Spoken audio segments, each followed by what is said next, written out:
Assalamualaikum warahmatullahi wabarakatuh. Perkenalkan, nama saya Dira Lestari, NIM 20.116 dari tingkat 2C. Di sini saya akan mereview cara menggunakan buku SDKI, SLKI, dan SIKI. Sebelumnya di sini ada kasusnya, yaitu seorang pasien remaja perempuan berusia 19 tahun datang bersama ibunya dengan keluhan mudah lelah, merasa tidak bertenaga, dan tidak dapat melakukan aktivitas rutin seperti biasanya. Hasil pengkajian didapatkan pasien tampak lesu dan mengantuk. Apakah masalah yang dialami pasien tersebut? Yang pertama-tama yaitu kita cocokkan data pasien terlebih dahulu agar kita dapat mengetahui diagnosa yang tepat dan cocok untuk pasien tersebut. Setelah itu kita simpulkan dan dapat disimpulkan bahwa diagnosa yang cocok untuk pasien tersebut yaitu keletihan. Sebelumnya kita buka dulu buku SDKI atau Standar Diagnosa Keperawatan Indonesia. Kita buka daftar isi terlebih dahulu.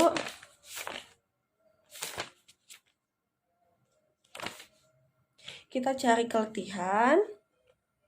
Dan keletihan ada pada halaman 130.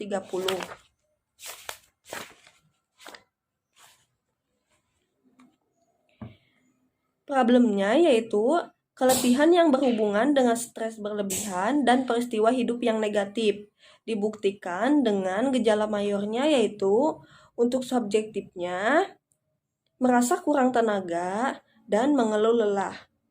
Untuk objektifnya yaitu tidak mampu mempertahankan aktivitas rutin dan tampak lesu. Untuk gejala dan tanda minornya yaitu untuk objektifnya kebutuhan istirahat meningkat.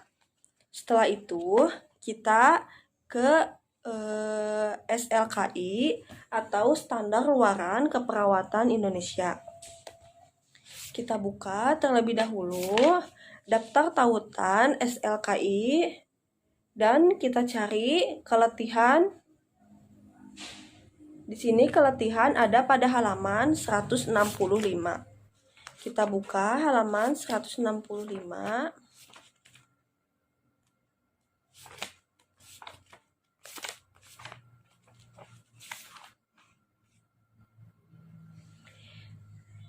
Di sini ada keletihan, ada luaran utama dan luaran tambahan. Di sini saya akan ambil luaran utamanya yaitu tingkat keletihan.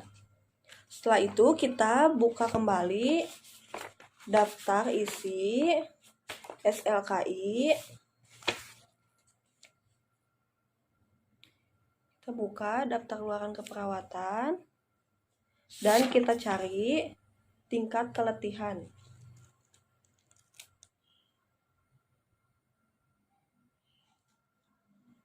Di sini ada pada halaman 141. Kita buka halaman 141.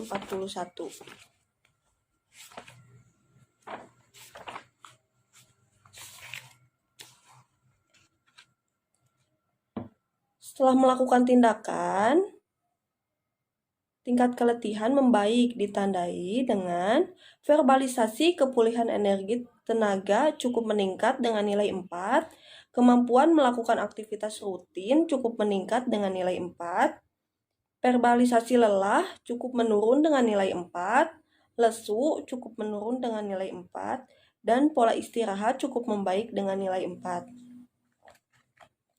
Setelah itu kita ke SIKI atau Standar Intervensi Keperawatan Indonesia.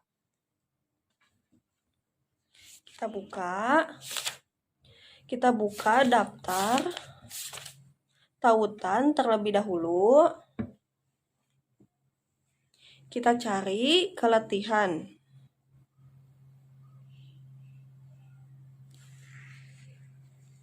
Keletihan ada pada halaman 472. Kita buka halaman 472.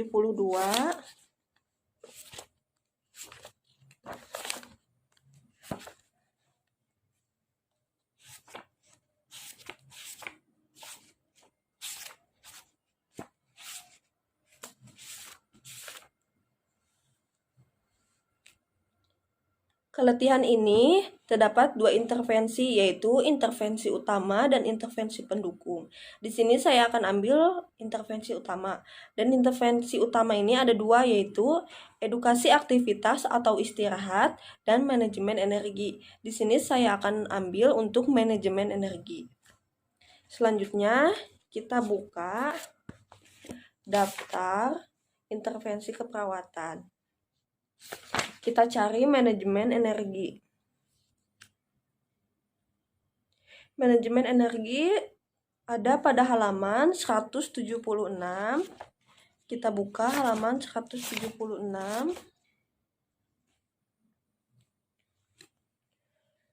Untuk tindakannya yaitu untuk observasi. Yang pertama, identifikasi gangguan fungsi tubuh yang mengakibatkan kelelahan. Yang kedua, monitor kelelahan fisik dan emosional. Yang ketiga, monitor pola dan jam tidur. Yang keempat, yaitu monitor lokasi dan ketidaknyamanan selama melakukan aktivitas. Untuk terapeutiknya yaitu lakukan latihan rentang gerak pasif atau aktif. Yang kedua, berikan aktivitas distraksi untuk menenangkan. Untuk edukasinya yaitu anjurkan melakukan aktivitas secara bertahap. Yang kedua, anjurkan menghubungi perawat jika tanda dan gejala kelelahan tidak berkurang. Yang ketiga yaitu ajarkan strategi coping untuk mengurangi kelelahan. Dan untuk tindakan kolaborasinya yaitu kolaborasi dengan ahli gizi tentang cara meningkatkan asupan makanan. Baik, itu adalah cara untuk menggunakan buku SDKI, SLKI, dan SIKI. Sekian dari saya, mohon maaf apabila ada kesalahan. Wassalamualaikum warahmatullahi wabarakatuh.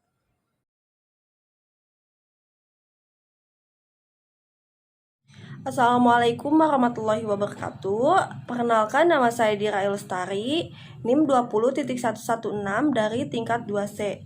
Di sini saya akan mereview cara menggunakan buku Nanda, Nick, dan Nok. Sebelumnya, ada kasus terlebih dahulu.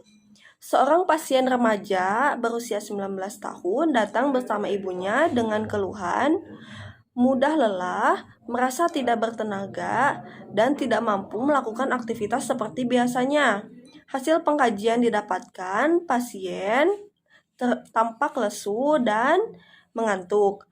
Apakah masalah keperawatan yang dialami pasien tersebut? Yang pertama-tama yaitu kita cocokkan data pasien terlebih dahulu agar kita dapat mengetahui diagnosa yang cocok dan tepat untuk pasien tersebut. Setelah itu kita simpulkan dan dapat disimpulkan bahwa diagnosa yang cocok dan tepat untuk pasien tersebut yaitu keletihan. Sebelumnya kita buka buku Nanda. Kita buka daftar isi bagian 3 buku Nanda. Kita cari keletihan. Di sini ada keletihan. Ada pada domain 4 kelas 3 yaitu halaman 224. Kita buka halaman 224. Untuk problem atau diagnosanya yaitu keletihan yang berhubungan dengan depresi dan gaya hidup tanpa stimulasi. Dibuktikan dengan kurang minat terhadap sekitar, mengantuk, tidak mampu mempertahankan aktivitas fisik pada tingkat yang biasanya, tidak mampu mempertahankan rutinitas yang biasanya, peningkatan kebutuhan istirahat, kekurangan energi, dan kelelahan. Untuk kondisi terkaitnya yaitu anemia. Selanjutnya kita buka buku Nick. Kita buka daftar isi. Kita ke bagian 6 terlebih dahulu.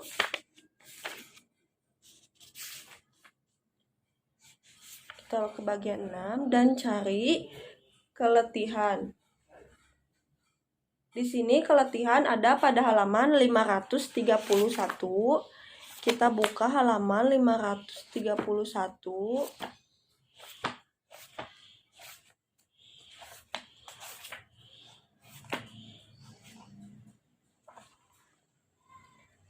Untuk intervensinya terdapat dua bagian, yaitu intervensi utama dan intervensi pendukung. Di sini saya akan ambil yaitu intervensi utama. Intervensi utamanya yaitu manajemen energi.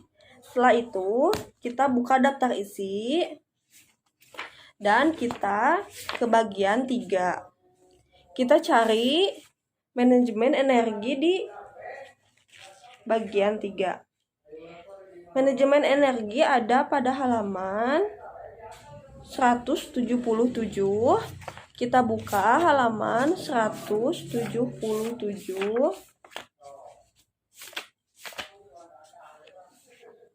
Untuk aktivitas intervensinya kita sesuaikan dengan kebutuhan pasien, yaitu kaji status fisiologis pasien yang menyebabkan kelelahan sesuai dengan konteks usia dan perkembangannya. Gunakan instrumen yang valid untuk mengukur kelelahan. Tentukan persepsi pasien atau orang terdekat dengan pasien mengenai penyebab kelelahan. Pilih intervensi untuk mengurangi kelelahan baik secara farmakologis maupun non-farmakologis dengan tepat. Tentukan jenis dan banyaknya aktivitas yang dibutuhkan untuk menjaga ketahanan. Monitor sumber kegiatan olahraga dan kelelahan emosional yang dialami pasien. Monitor atau catat waktu dan lama istirahat atau tidur pasien. Bantu pasien untuk memahami prinsip konservasi energi, misalnya kebutuhan untuk membatasi aktivitas dan tirah baring. Bantu pasien memprioritaskan kegiatan untuk mengakomodasi energi yang diperlukan. Bantu pasien identifikasi pilihan aktivitas-aktivitas yang akan dianjurkan. Anjurkan pasien untuk memilih aktivitas-aktivitas yang membangun ketahanan.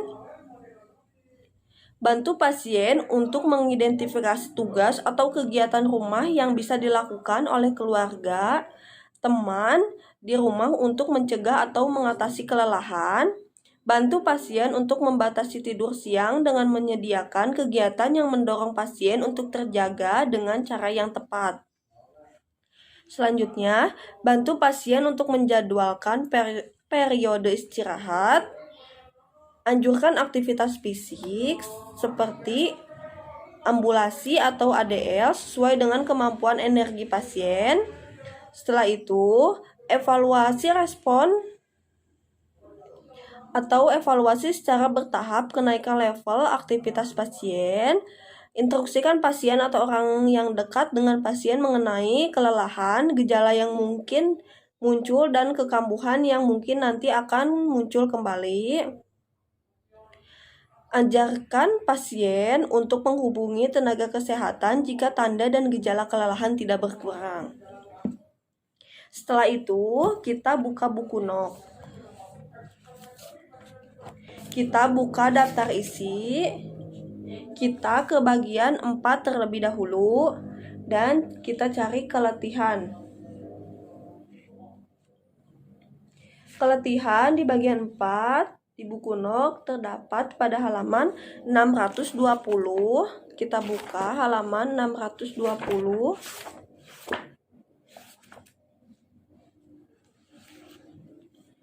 Untuk outcome-nya yaitu dibagi menjadi 3, yaitu outcome untuk mengukur penyelesaian dari diagnosa, outcome tambahan untuk mengukur batasan karakteristik, dan outcome yang berkaitan dengan faktor yang berhubungan atau outcome menengah.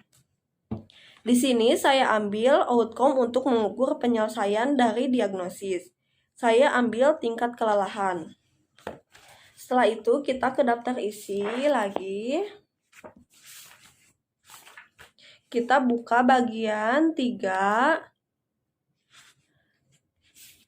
dan kita cari tingkat kelelahan.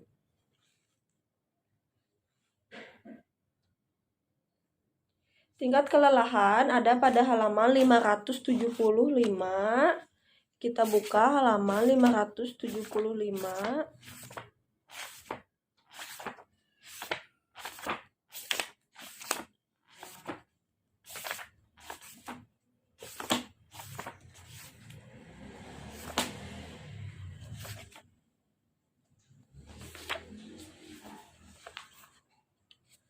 Setelah melakukan tindakan keperawatan, keletihan membaik ditandai dengan kelelahan ringan dengan nilai 4, kegiatan sehari-hari atau ADL sedikit terganggu dengan nilai 4, kualitas istirahat sedikit terganggu dengan nilai 4, keseimbangan antara kegiatan dan istirahat sedikit terganggu dengan nilai 4. Sekian dari saya mereview cara penggunaan buku Nanda dan Niknok. Mohon maaf apabila ada kesalahan. Wassalamualaikum warahmatullahi wabarakatuh.